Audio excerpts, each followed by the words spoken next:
Hi. Hi. నీ పేరు? Sriram Charan. Sriram Charan. Okay. Sriram Charan ఏ year? Second year. Second year. Okay. So Sriram Charan, నువ్వు ఫుడ్ గురించి చెప్తావా నాకు? మన వాగ్దేవిలో ఎలాంటి ఫుడ్ పెడతారు అండ్ అంటే డేలో ఎన్ని టైమ్స్ ఫుడ్ పెడతారు? డైలీలో 4 టైమ్స్ ఉంటుంది మీల్స్.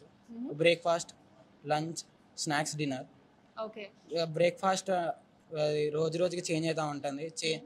ఒక రోజు ఒక వీక్ పెట్టిన తర్వాత నెక్స్ట్ వీక్ అలా రిపీట్ చేయరు, చేంజ్ చేస్తాం. Lunch rice with dal and different types of curries ఉంటాయి, ఇంకా పెరుగు ఉంటుంది. ఇంకా స్నాక్స్ వచ్చేసరికి హాస్టల్లో ప్రిపేర్ చేసే స్నాక్స్ ఉంటుంది, క్యాంటీన్లో నుంచి ప్రిపేర్ చేసే స్నాక్స్ ఉంటుంది, ఇంకా ఫ్రూట్స్ ఉంటాయి. ఓ ఫ్రూట్స్ కూడా. అవును. Wow, nice. ఇంకా డిన్నర్ వచ్చేసరికి చపాతీస్, ఇంకా రైస్ విత్ దాల్, లేకపోతే కర్రీస్, లేకపోతే ఇంకా పెరుగు తర్వాత 2 టైమ్స్ చికెన్ ఉంటుంది, ఆ తర్వాత 2 టైమ్స్ ఎగ్ ఉంటుంది. ఓ అంటే వీక్ లో 2 టైమ్స్ చికెన్ ఉంటుంది అండ్ అలానే వీక్ లో 2 టైమ్స్ ఎగ్ కూడా ఉంటుంది.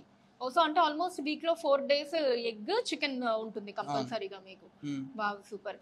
అండ్ ఇప్పుడు నాకు ఇంకొక డౌట్, ఇప్పుడు మధ్యాహ్నం కర్రీస్ పెడతారన్నావు కదా, అవే నైట్ కూడా పెడతారు?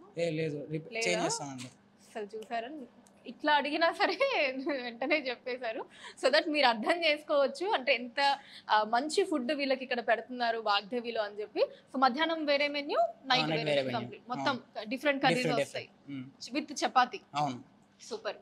ఓకే. సో నాన్ వెజ్ వస్తుంది, నైట్ చపాతీ వస్తుంది, అంటే వీక్ లో 4 days మనకి ఎగ్ చికెన్ వస్తుంది, నైట్ చపాతీస్ కర్రీస్ వస్తాయి. ఓకే. మరి మీకు ఎప్పుడైనా బిర్యానీ లాంటివి ఏమైనా పెడతారా? మంత్ లో పెడతారు. మంత్ లో biryani? Every month. Wow, every month లో 1 time బిర్యానీ. సూపర్. బిర్యానీ తింటున్నప్పుడు ఎలా ఉంటుంది? What's your feeling? చాలా బాగుంటుంది. బాగుంటుందా? టేస్ట్ అదిరిపోతుందా? ఓ సూపర్.